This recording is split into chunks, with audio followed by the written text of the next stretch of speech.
آپ کی بات کروں گا تو شاید آپ کے ذہن میں وہ پکچر نہیں بنے گی. تو ٹیپ وائی سے پکچر بن گئی، لیکن ہے وہ شراب پلانے والا. ٹھیک ہے نا. وہ جا کے ملا جیل میں جا کر اس نے خواب بیان کیا. حضرت یوسف نے جھٹ اس کی تعبیر بتائی. اس نے تعبیر آ کے بادشاہ کو بتائی. بادشاہ نے حیران ہو کر پوچھا ہے اتنا ذہین آدمی جیل میں کیا کر رہا ہے؟ اتنا ذہین آدمی جیل میں کیا کر رہا ہے؟ اس کو میرے پاس لے کے آؤ. اب بادشاہ کا الجی گیا کہ بادشاہ سلامت آپ کو بلا رہے ہیں. یوسف علیہ السلام نے کہا کہ مجھ پر ایک فرد جرم عائد کر کے مجھے جیل میں ڈالا گیا تھا. اگر میں مجرم ہوں تو let me face the punishment. And if I am not, تو پھر پہلے یہ واضح کیا جائے سب لوگوں پر کہ میں نے اپنے آقا کے ساتھ کوئی خیانت نہیں کی.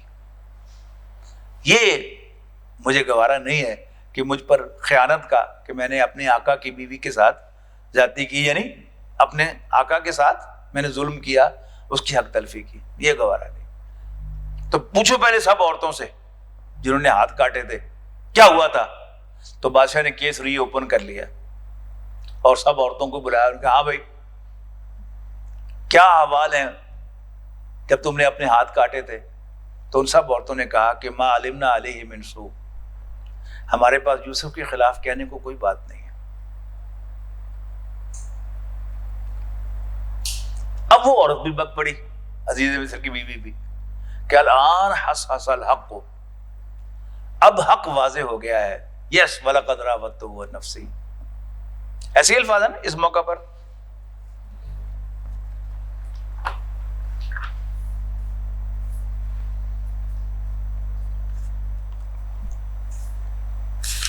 بارہویں پارے کے آخر میں ہے نا یہ.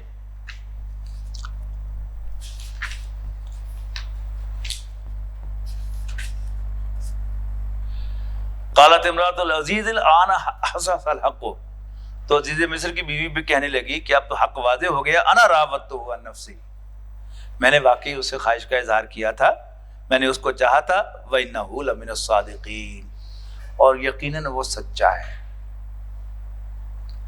اس موقع پر بھی یوسف علیہ السلام نے کہا کہ میں نے یہ سب کچھ اس لیے نہیں کیا کہ میں یہ ثابت کروں کہ میں بڑا پاک باز ہوں.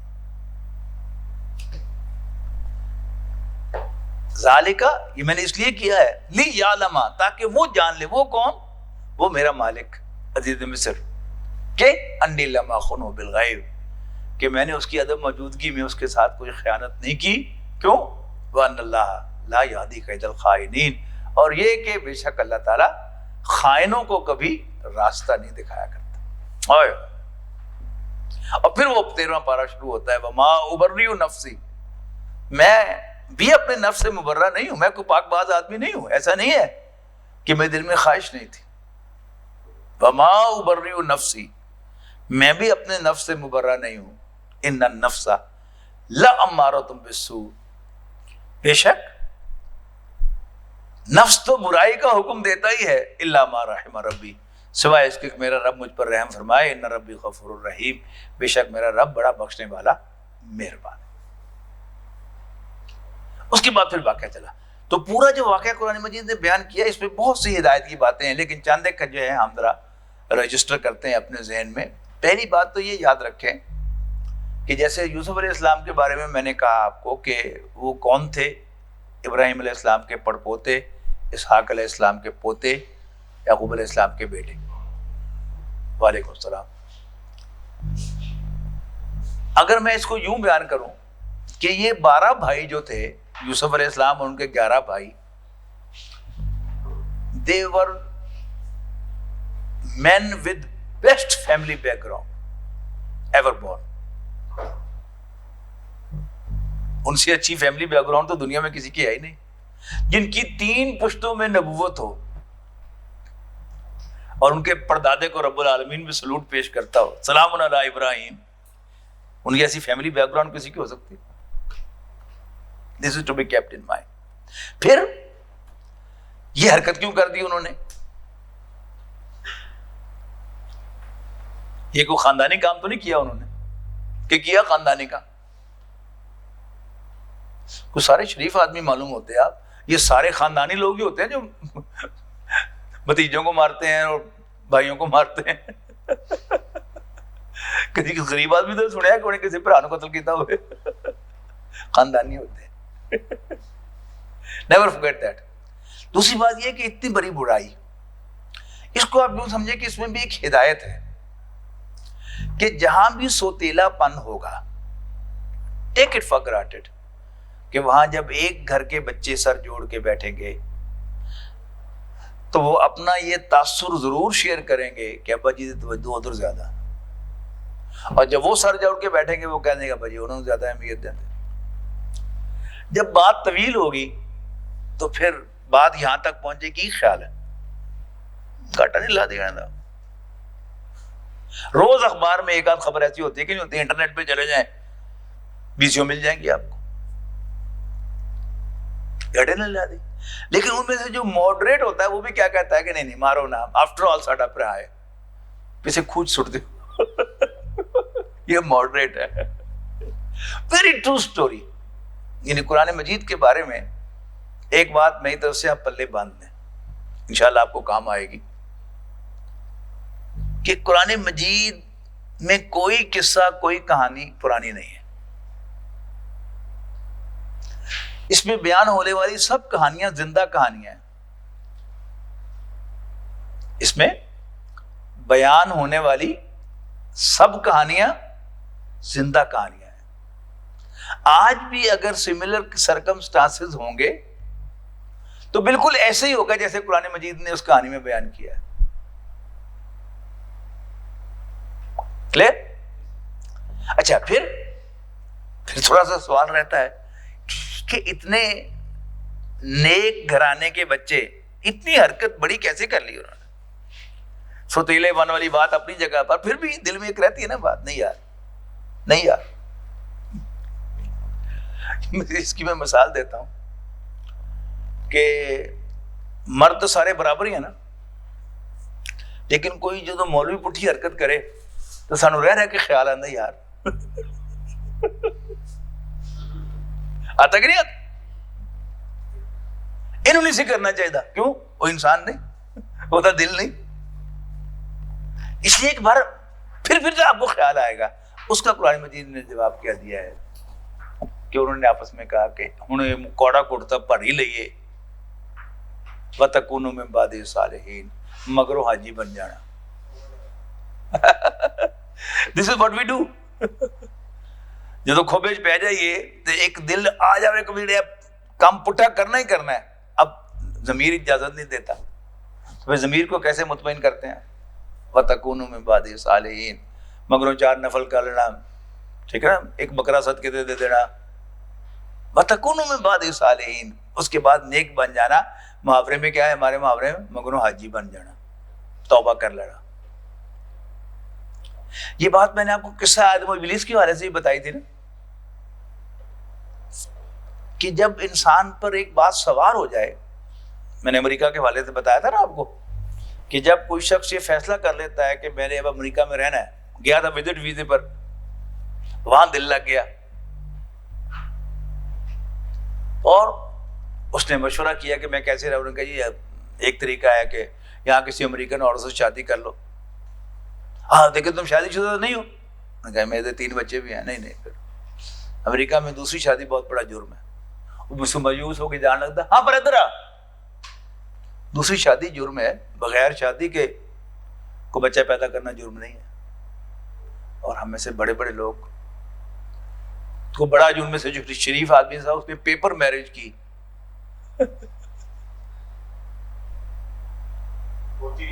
جی نہیں وہ تو متا بن جاتا ہے نا کہ جب تک مجھے سٹیزن شپ نہیں ملتی تو میں شادی کرتا ہوں، تعلقات بھی قائم کرے گا اس سے، بس جو ہی بچہ ہوا تو پھر اس کو فارغ کر دے. پہلے سے ذہن میں طے ہوتی ہے بات، باقاعدہ پیسے بھی دیتے ہیں ان کو پیپر میرج کے، بہت کچھ. جب یہ ایک چیز انسان کے ذہن پر سوار ہو جائے تو وہ کرتا ہے. اسی طرح ان کا کیا ہوا، یعنی اس پر ایگری کر گیا سب کہ ہمیں اس سے جان چھڑانی چاہیے یوسف سے. یوسف کو تو بہت پیار کرتے ہیں ابا جی. اور یہ عام اپنے گھر میں دیکھ لیں، دادا جب آپ ایک بچے کو بہت زیادہ چاہتا ہو تو پھر وہ سارا کچھ آج بھی ہوتا ہے. تو یہ زندہ کہانی ہے. تو ایک ضمنی سبق جو ہے میں نے اس کے ساتھ آپ کے رکھا ہے. تو کیا ہوا, انہوں نے اچھا اب یوسف علیہ السلام کا وصا نہیں کھاتے تھے یعقوب علیہ السلام. انہوں نے کہا جب ان کو کیسے کرے, تو انہوں نے کہانی ڈالی کہ کل ہم پکنک پہ جا رہے ہیں تو یوسف کو بھی ساتھ بھیج دیں. گھر میں بیٹھا رہتا ہے سارا دن, یہ کھیلے کودے گا, کوئی کھائے پیے گا. انہوں نے کہا کہ مجھے خطرہ ہے کہ تم اسے لے تو جاؤ گے لیکن اس سے غافل ہو جاؤ گے, اس کو کوئی بھیڑیا کھا جائے گا. بہرحال چلو ذرا خیال رکھنا ہے. پھر وہ لے گئے اور یوسف علیہ السلام کو انہوں نے ایک کنویں میں اتار دیا. اب ظاہر کنویں میں پھینکا تو نہیں ہوگا نا, یہ ہم خود اس میں فلنگ دی بلیکس کریں گے کہ رسی ڈال کے اور نیچے جا کے رسی اوپر سے کاٹ دی. اب وہ کنویں میں بیٹھے, ایک قافلہ گزرا. ظاہر ہے ان کے پاس ظاہر ہے پانی کے لیے جب کنواں ہوتا تھا اس کے قریب ہی قافلہ پڑاؤ ڈالتا تھا, اور وہ ایک ٹرائی پاٹ ہوتا تھا, اس کے اوپر چرخی لگی ہوتی ہے نا جیسے, تو اس کے ساتھ وہ ڈال کے بوکا انہوں نے اندر پھینکا اور آدمی نے کھینچا. کیونکہ ویسے اگر آپ یہ سمجھیں گے کہ سیدھا رسی ڈالی تو فوراً پتہ چل جاتا ہے کہ یہ پار زیادہ ہے, لیکن اگر وہ چرخی کے ساتھ لا رہے ہوں تو یہ کہانی میں آپ کو فلنگ دی بلیکس ساتھ کرتے رہتے ہیں نا, تو پھر سمجھ میں آتی رہتی ہے کہ اوپر آئے تو دیکھا ہے یہ تو بڑا خوبصورت لڑکا آ گیا اوپر. تو اس نے جا کے اپنے قافلے والوں سے کہا او آزا غلام, یہ تو بڑا سونا منڈا لگ گیا سن. تو انہوں نے اس کو قیمتی سرمایہ سمجھ کے چھپا لیا. اچھا اب ایک خاص نیچر ہوتی ہے مجرم کی کہ اس کو خود ہی لگی رہتی ہے کہ پتا چلا کہ نہیں چلا, میں پج جاواں کہ لکیا رہا.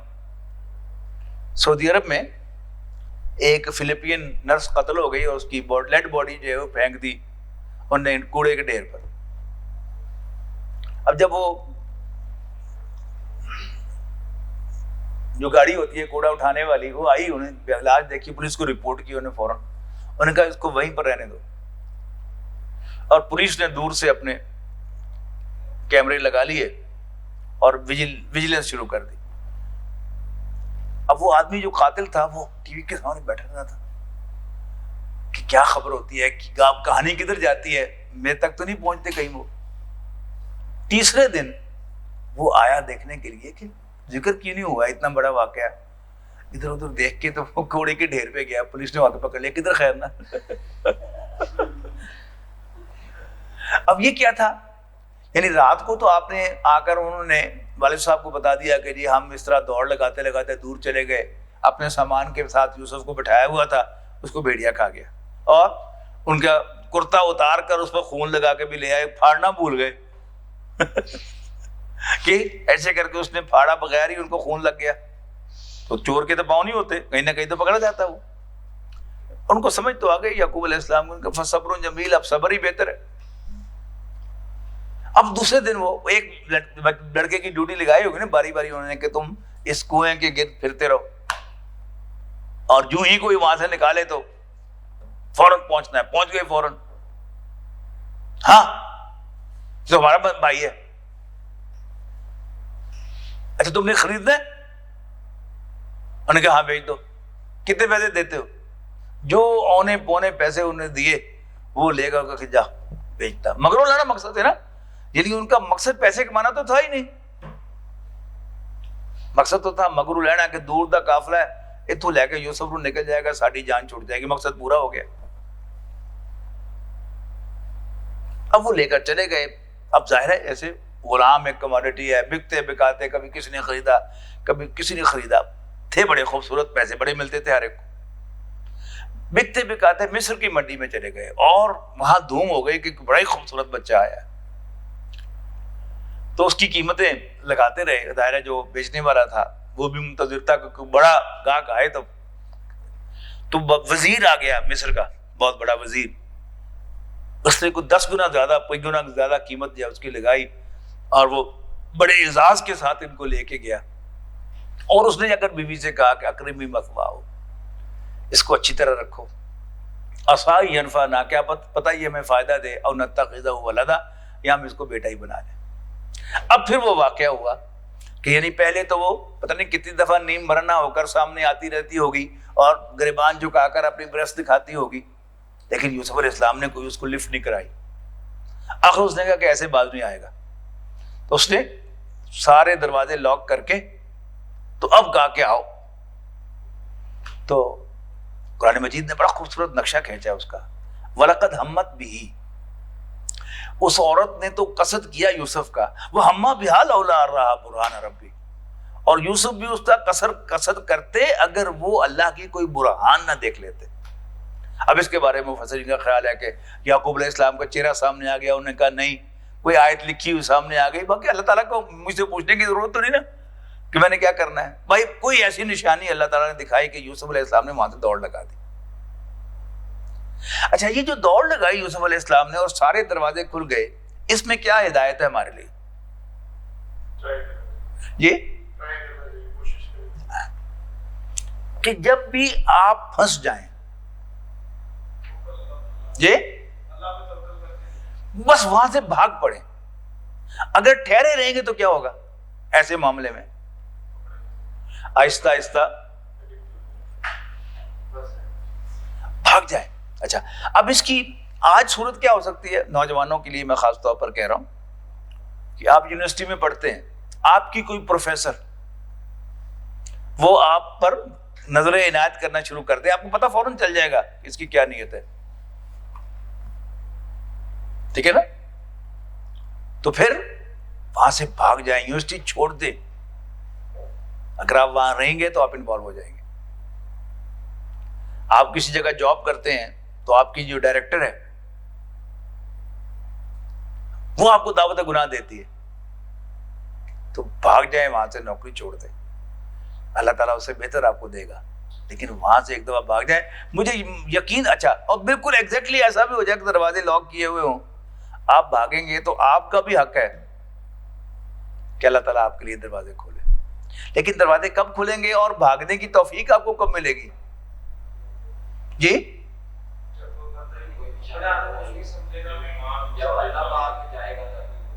وہ کب بچائے گا؟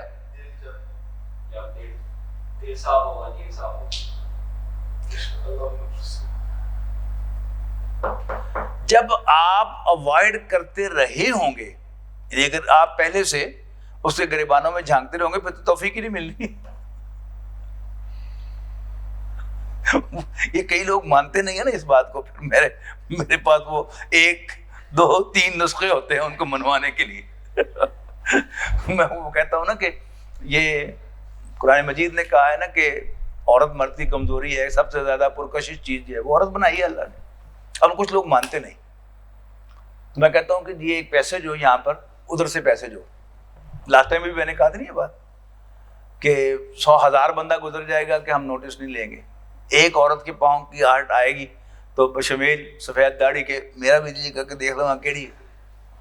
اس کو بھی نہ مانے کوئی تو پھر میں ایک اور مثال دیا کرتا ہوں کہ آپ ایک بچے کو نہلا دھلا کر اچھے کپڑے پہنا کر اس کے باپ کی انگلی پکڑوا کر اپنی گلی میں سے گزروائیں. اگلے دن انہی کپڑوں کے ساتھ اسی بچے کو اپنی ماں کی انگلی پکڑوا کر گزروائیں. اپنے آپ کو دل سے پوچھے کہ بچہ کس دن زیادہ کیوٹ لگ رہا ہے. بات پھر بھی نہیں مانتے. وہ امریکہ میں ہر ایک دوست ہے ان کے گھر کیلیفورنیا میں لاس اینجلس میں بیٹھے تھے. انہوں نے کہا جی وہ ٹائم ہے ڈاکٹر صاحب کوئی عورتوں واسطے بھی بیان کرتے ہو، بیوی میری بھی ہے، ہمسائیاں بھی 2 بلا لینے ایسے. میں اسلام کا معاشرتی نظام کیا، اس میں پردے کے احکام بیان کیے، یہی بات کی کہ جی عورت مت کے لیے پرکشش بنائی گئی ہے. بعد کہتے ہیں کہ سمی صاحب جو مطلب پاکستان تو آندا نا تے ہوائی جہاز دے وچ ننگیاں لتاں نظر آندیاں تے بڑا بندہ جذباتی ہوندا ہے. ایتھے آ کے سانوں پتہ ہی نہیں ہوندا کنے کی کپڑے پائے کی نہیں پائے ہوئے. میں کہا سلیم صاحب جدوں عورت دے گریبانے جھانک لیندے ہوندے ہو، کہنا سمی صاحب you put me on the spot, تسی رنگے ہاتھوں پڑھ لیا میں. تو یعنی منوانا جو ہے وہ ضروری ہے. اس کے بغیر آپ کو یہ پردے کے احکام سمجھ میں نہیں آ سکتے. اب یہ یوسف علیہ السلام کا یہاں 13ویں پارے کے آغاز میں 12ویں پارے کے آخر میں جو بات ہے کہ میں نے اس لیے کیا ہے کہ میں یہ میرے مالک کو پتہ چل جائے کہ میں نے خیانت نہیں کی، ورنہ وما ابرئ نفسی ان النفس لامارۃ بالسوء. کہ میں بھی اپنے نفس سے مبرہ نہیں ہوں. نفس تو برائی کا حکم دیتا ہی ہے. یہ کیا کہہ رہے ہیں؟ کون کہہ رہا ہے یہ؟ دیکھیے دو غلط فہمیاں ہوتی ہیں ہمیں کہ میں نے کچھ نہیں ہوتا، میں بڑا نیک آدمی ہوں، یا یہ کہ میں بڑا نیک آدمی ہوں، یا میں خاندانی آدمی ہوں. نبی سے بڑھ کر نیک کوئی نہیں ہوتا. اور حضرت یوسف علیہ السلام کل کو نبی بننے والے تھے تو ان سے زیادہ متقی کوئی نہیں. ہی واز دا موسٹ متقی مین آف دیٹ ٹائم. اور خاندانی بیک گراؤنڈ ابھی میں آپ کو بتا چکا ہوں، ان جیسی خاندانی بیک گراؤنڈ تو کسی کی ہے ہی نہیں. وہ کہہ رہے ہیں کہ وما ابرئ نفسی. اور اگر مجھے یہ غلط فہمی ہو رہی ہے کہ نہیں میں نے کچھ نہیں ہوتا، میں تو بڑا پاک باز نیک آدمی ہوں، اٹ مینس کہ مجھے شیطان نے دھوکے میں ڈالا ہوا. آپ اس سیویرٹی کو محسوس کریں گے تو آپ کو پردے کے احکام نظر آئیں گے، سمجھ میں آئیں گے، ورنہ سمجھ میں نہیں آئیں گے. کیوں مصیبت ڈالی ہوئی ہے کہ سیگریگیشن ہو، کیوں ہم نے یہاں عورتوں کو انٹرٹین نہیں کیا. ہم کمزور ہیں، ٹھیک ہے نا؟ کہ جب یہ بات بڑھے گی، یہاں پر ہم کوئی کورسز شروع کریں گے، پھر بی ایس ہوگا، ایم ایس ہوگا، تو تھیسس لکھا جائے گا، اور تھیسس لکھنے کے لیے لڑکیاں جو ہیں ان کو استاد کے پاس فریکوینٹلی آنا پڑے گا، آفس میں بیٹھنا پڑے گا، تو پھر چاند چڑھیں گے. کسی دھوکے میں نہیں انسان کو رہنا چاہیے. تو یہ سمجھ میں آئی نا بات؟ اس لیے کہ یہ بات سمجھ میں آئی تو میرا دوسری بات بھی سمجھ میں آئی. یعنی جو چند نصیحتیں میں نے کی ہوئی ہیں ان میں سے ایک نصیحت یہ ہے کہ میری والدین کے بقول میری جو تاریخ پیدائش ہے وہ 10 محرم الحرام ہے. تو 10 محرم الحرام کو چھٹی ہوتی ہے تو انجمن کا سالانہ اجلاس ایک دفعہ وہ 10 محرم الحرام ہی کو رکھا ہوا تھا. تو اس میں جو صدارتی خطاب ہوتا ہے اس میں میں کوئی باقاعدہ لیکچر نہیں دیا کرتا، بس ایک مختصر سی میسج دیا کرتا ہوں. تو اس دن میں نے کہا کہ جی آج میں قمری لحاظ سے 62 سال کا ہو گیا، اور اگر اللہ نے مجھے مسنون عمر دی تو اگلے سال شاید آپ سے ملاقات نہ ہو. لہذا میری کچھ نصیحتیں نوٹ کر لی جائیں کاروائی میں. نمبر 1، میرے بعد ہرگز میرا بیٹا انجمن کا صدر نہیں بنے گا. نمبر 2، مجھے ہرگز قرآن اکیڈمی کے پریمیسز میں دفن نہیں کیا جائے گا تاکہ میرا مقبرہ نہ بنے. جب عام قبرستان میں ہوگا نال قبرین، مقبرہ نہیں بنتا پھر. نمبر 3، میری یاد میں کوئی جلسہ، کوئی فنکشن انجمن نہیں کرے گی. نام کوئی بھی دے دے، ڈاکٹر صاحب کی دینی خدمات، قرآنی خدمات، تعزیتی ریفرنس، یہ نام ہی بدلے ہیں نا ہم نے. پہلے کل کہتے تھے، پھر ان کو قرآن خوانی کہا گیا، اور پھر تعزیتی ریفرنس. کہاں ہے سنت سے اس کا ثبوت؟ میں نے کہا انجمن نہیں کرے گی. اور آخری بات یہ تھی کہ میں نے یہاں پر مردوں کی عورتوں کی سیگریگیشن کا اہتمام کیا ہے، اس کو مینٹین کیجیے. یہ بات آپ کی سمجھ میں آئے گی تو ساری بات سمجھ میں آئے گی.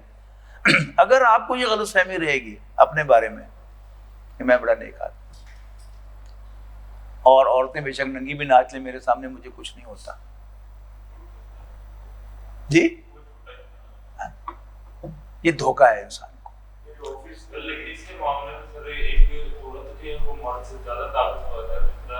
کہیں ایسے جو لوگ جب عورت جو ہے چھڑک کر بول دے تو اگلے دوسرے مرد کی مطلب ساری ہوا ٹائٹ ہو جاتی ہے، وہ بات خراب نہیں وہ اسٹرانگ، ابھی میں اسٹرانگ اور کمزور کی بات نہیں کر رہا اس پہلو سے.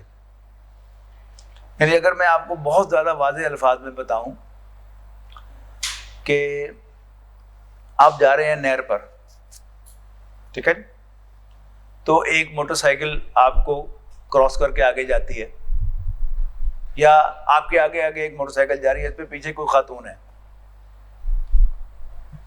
ٹھیک ہے جی، اور اس کا چاک کافی اوپر ہے لیکن بالکل اس کا پیٹ ننگا نہیں ہو رہا.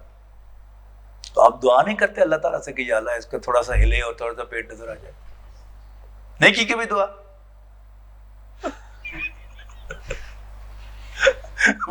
وہی بات کہ میں منوا لیا کرتا ہوں. تو اس بات کو پہلے یہ ہے میرا موضوع. یعنی ڈاڈا کون ہے کہ کمزور کون ہے، یہ اس وقت میرا موضوع نہیں ہے. اس وقت اس بات کو محسوس کریں کہ عورت مرد کی کمزوری ہے. اس کا بازو یہاں تک ہوگا، مزہ آئے گا. اس کی شلوار جو ہے وہ تنگ پہنی ہوئی ہوگی، اس کی ڈان نظر آ رہی ہے، اس پہ بھی مرد جو ہے وہ انجوائے کر رہا ہے اور بڑا جذباتی ہے. کچھ حالانکہ ہو گیا جانا ہے کہ اتنا سا اس کا پیٹ نظر آ جائے، ہونا کچھ نہیں. لیکن بہرحال سچی بات کیا ہے کہ مرد اس کے لیے دعا کرتا کہ یا اللہ تھوڑی جی ہلے تو پیٹ نظر آ جائے. یہ ہے مرد کی کل nature. Vice versa is not true. عورت جو ہے وہ مرد کے لیے کریزی نہیں ہے اس لحاظ سے، بلکہ میں آپ سے زیادہ سچی بات کہوں، گرچہ خواتین بھی سن رہی ہوں گی، شرم کی بات ہے لیکن سمجھانا چاہتا ہوں میں آپ کو ایک بات کہ مرد ننگا بھی کھڑا ہو جائے تو شاید عورت کو کوئی دلچسپی نہ ہو کہ اس کو دیکھے. ہاں جب وہ اس کی اریکشن ہو جائے تب اس کو شاید عورت جو ہے وہ اس کو دلچسپی ہو، ایک عام مرد کے بارے میں. جبکہ عورت موٹی ہو، پتلی ہو، گوری ہو، کالی ہو، خوبصورت ہو، بدصورت ہو، ینگ لکنگ ہو، تو مرد کی اس کی طرف نظر اٹھتی ہے. اپنے اندر جھانک کر جب تک آپ اس کو نہیں مانیں گے کہ یس اٹ از ٹرو، آپ کو یہ مسئلہ سمجھ میں نہیں آ سکتا. آئی سمجھ؟ اچھا، اب اسی کو یہی اس صورت کا بھی ایک حاصل ہے کہ جب بھی کوئی عورت اسپیشلی جوان یا جوان لکنگ 50 سال کی بھی ہے، اس کا جسم کی ڈیل ڈول جو ہے وہ اٹریکٹیو ہے، تو مرد کی نظر اس پہ اٹھتی ہے. سچی بات یہ ہے. آپ اپنے گریبان میں جھانک لیں. آپ میں سے ینگ بھی ہیں، ذرا نسبتاً مڈل ایج کے بھی ہیں، میں 70 سال کا بوڑھا بھی ہوں، میں صاف اعتراف کر رہا ہوں. جب کوئی عورت آپ کے کلوز کانٹیکٹ میں آپ کے گھر میں رہے گی تو آج نہیں تو کل آپ کا دل اس پر آئے گا. آج نہیں تو کل آپ اس سے جا کے السلام علیکم لیں گے. اور ہوتا کیسے ہے یہ بھی میں آپ کو بتا دوں کہ اس میں جو بد اخلاق مرد ہوتا ہے وہ بچ جاتا ہے. اخلاق والا مرد جو ہے اس کے ٹریپ ہونے کے زیادہ چانسز ہیں. مثلا آپ کی نوکرانی ہے، اسے آگے آپ کے آگے کھانا رکھ دیا. ایک ہے کہ آپ بڑے سخت مرد ہیں اور اسے ڈانٹ دیا یہ طریقہ رکھنا، اور ڈر کے آپ کے سامنے آئے گی بھی بڑے سٹرا کے رکھ کے چلی جائے گی. آپ اس کو شاباش دیں گے تو شی ول فیل کمفرٹیبل. وہ اور زیادہ آپ کے سامنے آئے گی، آپ کے سامنے بچے گی. پھر کبھی آپ اس کو مذاق بھی کر دیں گے، خواہ بچی سمجھ کر بیٹی سمجھ کر ہی کریں، یہ شیطان کے سارے دھوکے ہوتے ہیں. پھر کبھی وہ بھی آپ کو مذاق کر دے گی، اور پھر بہرحال اگلا قدم بھی آئے گا. تو کوئی جوان عورت آپ کے کلوز کانٹیکٹ میں رہے فار اے لانگر پیریڈ تو آج نہیں تو کل آپ پر اس کا دل آئے گا. خواہ وہ آپ کی سالی ہو، آپ کی کزن ہو، آپ کی بیوی کی کزن ہو، دوست کی بیٹی ہو، دوست کی بیوی ہو، نو ایکسیپشن. ایک جب انجمن کا دفتر صادق مارکیٹ میں ہوا کرتا تھا، ایک لڑکے کو ہم نے ملازم رکھا کچھ عرصے کے لیے. تو ایک دن بیچارے نے اپنا دکھڑا کھول لیا میرے سامنے. انہوں نے کہا جی میرے والد صاحب کنسٹرکشن کا کام کرتے تھے اور کوئٹہ میں ان کا کاروبار تھا. تو ان کے والد صاحب کے ایک دوست کی بیٹی کو کوئٹہ میڈیکل کالج میں داخلہ مل گیا. انہوں نے فون کیا میرے والد صاحب کو کہ تیری بھتیجی کو داخلہ مل گیا، کوئٹہ ادھر رہائش کا بندوبست کر دے. انہوں نے کہا کی گل کرنا پہ تو میرے کو پورا کر رہے، نوکر کھانا پکان گے، کپڑے دھون گے، ان دھوتے پکا پکا کھانا پڑے تو آرام کرے.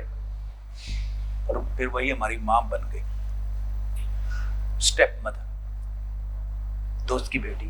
ہوتا ہے جہاں بھی نوکرانیاں کام کرتی ہیں اور اس میں بے احتیاطی ہوتی ہے کہ خاتون خانہ مرد کو سرو کرنے کے بھی کہتی ہے. ایک یہ کہ وہ کچن تک رہے، کھانا پکائے اور عورت خود کھانا اپنے شوہر کو سرو کرے، یہ سیف ہے. لیکن جہاں پھر بڑھتے بڑھتے پھر ہزار بند بھی وہ ڈالے، پھر بات بڑھ جاتی ہے. شیطان تو ساتھ ہے تو کچھ نہ کچھ چند چڑھتے ہیں. لیکن you will hardly hear you will hardly hear کہ کوئی خاتون خانہ اپنے نوکر کے ساتھ انوالو ہوئی ہو. کتنے واقعات سنے آپ نے؟ لیکن دوسرے واقعات آپ کہیں سنیں گے. آپ انٹرنیٹ پہ چلے جائیں تو شاید ختم ہی نہ ہونے پائیں وہ.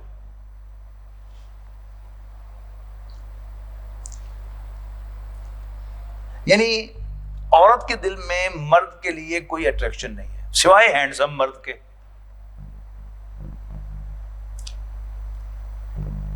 جب میں نے یہ بات کی وہاں نیو یارک میں تو نعمان علی خان نے کہا کہ نہیں، ہم نے ہائی اسکول میں لڑکیوں کو بھی لڑکوں کے بارے میں باتیں کرتے سنا ہے. تو میں نے کہا کہ سب لڑکوں کے بارے میں یا صرف ہینڈسم لڑکوں کے بارے میں؟ Yes you are right. تو امپریسو ہینڈسم مرد، ہینڈسم یا امپریسو بائی اینی مینس، وہ کیا ہے؟ وہ عورت کو امپریس کرے گا. اب عورت کی جھولی میں جا کے گرے گی. اور یہ جو تماشا آپ دیکھتے ہیں آپ کے بوڑھے پروفیسر 50 سال کے وہ ینگ لڑکیوں سے شادی کر لیتے، وہ کیا ہوتا ہے؟ ایک استاد اس کو امپریسو ہونا ہی چاہیے، ٹھیک ہے نا. اور استاد امپریسو وہ استاد ٹرکی بھی ہو، وہ کیا پھر وہ ٹریپ کرتا ہے جوان لڑکیوں کو، ان کی زندگی خراب کرتا ہے، ٹھیک ہے نا. تو یہ سب چند جو ہے وہ چڑھتے رہتے ہیں. یہاں کیا تھا؟ یوسف علیہ السلام was not only handsome, he was extra ordinary handsome. لہذا وہ اس عورت کے لیے بھی ارریزسٹیبل ہو گئے جس کے ہاتھوں میں پل کر وہ جوان ہوئے تھے. لہذا وہ سارا کا سارا معاملہ ہوا. اور پھر اللہ تعالیٰ نے پڑھنے والی کہانی ہے کہ کیسے جو ہے پھر وہ قحط آیا، بادشاہ نے آفر کیا کہ تم تو سمجھدار آدمی ہو، بتاؤ پھر اس کا حل بھی بتاؤ. تو نے کہا جی آپ مجھے انچارج بنا دیں، میں آپ کو 7 سال کا یہ جو قحط ہے مینیج کر کے دکھاؤں گا. تو پہلی دفعہ تاریخ میں یوسف علیہ السلام نے راشننگ کا نظام قائم کیا اور وہ کیا. تو بندے کے حساب سے گھر کے کتنے فرد ہیں اتنا صرف راشن ملتا تھا. اسی میں پہ ان کے بھائی بھی آ گئے، 10 بھائی آ گئے. ان کا یہ کتنے تم لوگوں نے کہا 11 بھائی ہیں اور ایک ہماری ماں اور ایک باپ. اور تم لوگ 10 ہو، 11واں کتنے؟ اگلی باری انہوں لے کے آؤ گے تو تنوع راشن ملے گا، ورنہ نہیں ملنا. اب وہ جا کے منتیں ترلے کر کے ابا جی سے وہ بنیامین کو بھی لے آئے. تو میں اس میں فل ان دی بلینکس کرتا ہوں.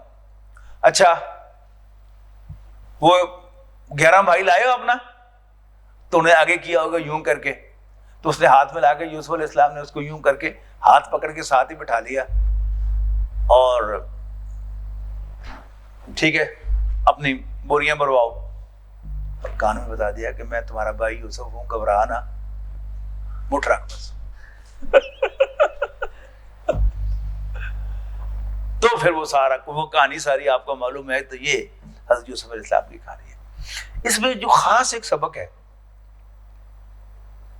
وہ کیا ہے کہ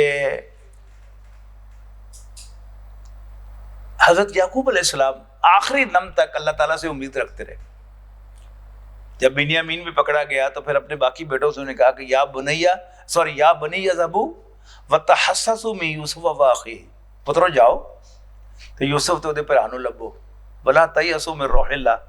دیکھنا اللہ کی رحمت سے مایوس نہ ہونا، اس لیے کہ اللہ کی رحمت سے مایوس تو صرف کافر ہی ہوا کرتے. اور واقعی ہی بات رائٹ. تو یہ ہے جی یوسف علیہ السلام کی کہانی. تو اس کے بعد پھر ہم انشاءاللہ حضرت موسیٰ علیہ السلام کو پڑھیں گے. ٹھیک ہے، حضرت یوسف علیہ السلام کی کہانی ان ہو گئی نا. باقی آپ پڑھ لیں ساری تفاصیل وغیرہ وہ کیسے آئے گئے. تو میں نے بہرحال اس کا جو جس تھا وہ آپ کے سامنے رکھ دیا ہے. پھر ہم انشاءاللہ موسیٰ علیہ السلام کو پڑھیں گے اور پھر موسیٰ علیہ السلام کے بعد پھر ہم عیسیٰ علیہ السلام کو پڑھیں گے اور حضرت عیسیٰ کے ساتھ پھر حضرت مریم کو پڑھیں گے. ٹھیک ہے، اس کے بعد پھر حضرت نبی اکرم صلی اللہ علیہ وسلم ہے وہ میں وہاں تک پہنچا دوں گا آپ کو. باقی آپ کو ابراہیم صاحب جو سیرت پڑھا رہے ہیں تو اس سے پھر ہمارے وہ بیسک تھیم جو ہیں وہ ختم ہو جائیں گے. پھر کوئی اور سبجیکٹ جو ہے وہ اس کا ریپلیسمنٹ